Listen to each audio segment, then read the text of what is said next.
Vamos lá, então.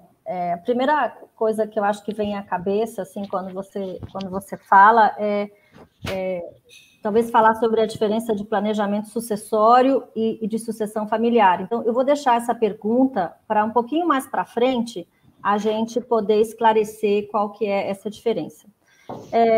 Você me perguntou sobre o principal dilema que a empresa familiar enfrenta.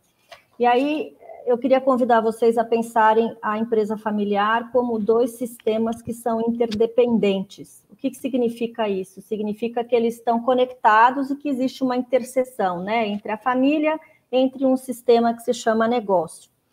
E isso começa na história da vida de todo mundo. Ninguém começa uma empresa pensando que ela vai ter dois sistemas operando. Ela começa uma empresa para poder sobreviver na história da vida de um casal que se forma lá atrás e quer ter o seu ganha-pão e pode abrir tanto uma empresa rural como qualquer outra empresa que tenha depois essa denominação de uma empresa de sócios cujos donos são familiares, né?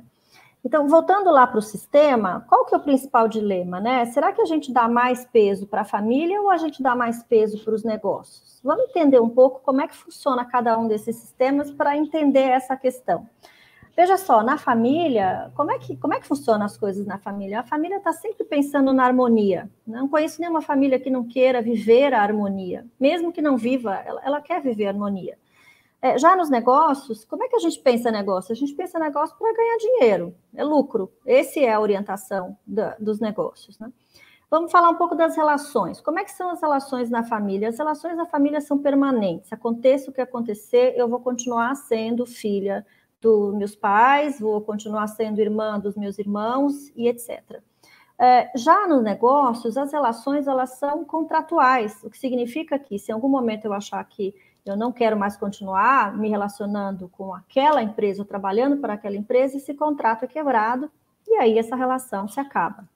Na família, a gente procura o apoio, a gente procura a igualdade. Já nos negócios, a gente precisa de uma boa dose de competitividade e existe a desigualdade. A gente não tem as pessoas apresentando uma performance similar, as pessoas são diferentes, né? A comunicação na família é informal, totalmente informal, e a comunicação nos negócios precisa ser formal, ela precisa ter uma dose de formalidade para que entre nesse guarda-chuva do negócio. Bom, família não quer conflito, a família tem uma tendência a resistir às mudanças, ela não gosta das mudanças, não é? E já os negócios precisam enfrentar os conflitos e necessariamente precisa ter uma dose de orientação a mudanças, caso contrário, ele pode não sobreviver, né? Então, veja só, olha que interessante, de um lado eu tenho as expectativas da família e do outro lado eu tenho as necessidades do negócio. São forças polares, norte e sul. A gente estava conversando aqui, né, um pouquinho antes, a gente faz um esquenta, sabe, gente? Porque esse esquenta é muito importante para nós. Então, a gente estava aqui conversando um pouquinho antes, lembrando do cabo de guerra quando a gente era criança, né? Então, esse sistema da família, apesar de eles estarem juntos, eles ficam como um cabo de guerra, né? Puxando para um lado e para o outro. Então, saibam vocês que, sendo parte de uma empresa familiar, vocês vão lidar com essa tensão, essa corda esticada, né? O que é importante? O importante é, isso vai mudar? Não, isso não vai mudar. Mas o que você precisa ter em mente?